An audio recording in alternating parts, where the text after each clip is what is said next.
5 jours maintenant non-stop des bombardements assez intensifs sur la bande de Gaza. On est aujourd'hui 5e jour à 103 victimes, 500 blessés, dont certains assez graves. On est dans une situation particulièrement difficile puisque Gaza est depuis 7 ans sous blocus, donc ça veut dire que les hôpitaux manquent de tout, que les Gazaouis déjà n'ont pas grand chose, là ils n'ont quasiment plus rien, depuis 3 jours ils n'ont plus d'eau, depuis 2 jours ils ont l'électricité encore beaucoup moins que d'habitude. Donc, et bien sûr tout ça face au silence des médias occidentaux et de nos gouvernements, si on peut appeler ça du silence, puisque notre gouvernement lui condamne l'envoi des roquettes. Donc après la suite de cette manifestation, il faut voir comment ça va évoluer. Par contre, l'action à mener, toujours le boycott et communiquer et faire de la pédagogie et aller contre les médias dominants, bien sûr. C'est pas des dons matériels. Il n'y a rien qui rentre en Palestine avec le blocus. Il faut envoyer de l'argent et tout s'achète là-bas. Si vous voulez faire des dons matériels, c'est pour les camps de réfugiés. D'accord? Donc ne demandez plus à faire des dons matériels pour la Palestine. Pour rentrer en Palestine, c'est impossible. Le blocus est total pour Gaza. Donc impossible de donner, il faut donner de l'argent. Et l'argent c'est une première nécessité là-bas. Pour les soins, pour acheter des couvertures, pour acheter des moyens de reconstruire des maisons, etc. Donc envoyez de l'argent, profitez pour les frères musulmans, profitez du mois du Ramadan pour faire des dons, pour faire des doigts pour le peuple palestinien.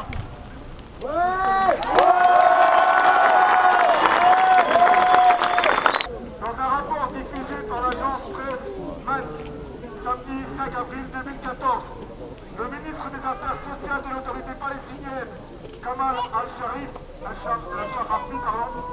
rapporte que depuis l'année 2000, pas moins de 10 000 enfants ont été arrêtés par l'armée d'occupation et que 200 d'entre eux sont actuellement détenus.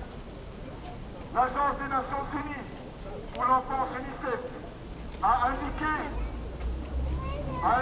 qu'au cours de l'année 2013, un total de 700 enfants palestiniens âgés de 12 à 17 ans ont été arrêtés en Cisjordanie, interrogés, torturés et détenus. Enfin, plus de 1500 enfants palestiniens ont été tués par l'occupant israélien. Et plus de 6000 autres ont été blessés, selon des statistiques révélées par le ministère des Affaires sociales de l'autorité palestinienne à l'occasion de la journée de l'enfant. Israël est considéré comme la plus grande démocratie du Proche-Orient. De quelle démocratie parlons-nous? Il s'agit là que de chiffres concernant les enfants, qui pour nous sont ceux que nous devons avant tout et envers contre tout protéger. L'opération militaire applique à de nos frères, en mémoire aux 3 jeunes Israéliens morts, dont les coupables n'ont pas encore été trouvés, et dont les conditions de ces 3 malheureux décès alimentent toutes les polémiques, a déjà fait plus de victimes que nécessaire pour apaiser le désir de vengeance de l'entité israélienne. On en oublierait très vite la mort d'un jeune Palestinien de 16 ans, kidnappé, tabassé, que l'on a contraint de boire de l'essence et brûler vif sous prétexte d'appliquer la loi du talion.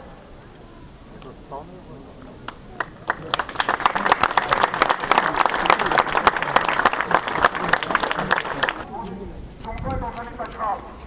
640 personnes ont été arrêtées, parmi elles 250 supposés membres du Hamas, ainsi que 23 parlementaires.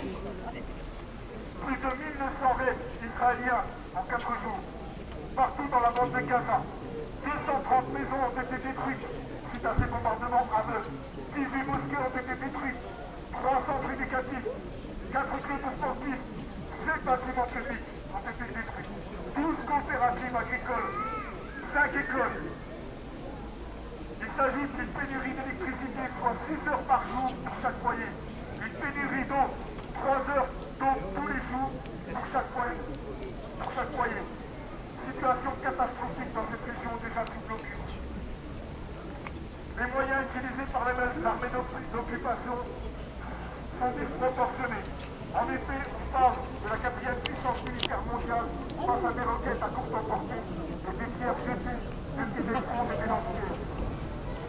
L'assassinat supposé des 3 jeunes Israéliens ne peut être un prétexte fiable pour justifier un tel déferlement de violence.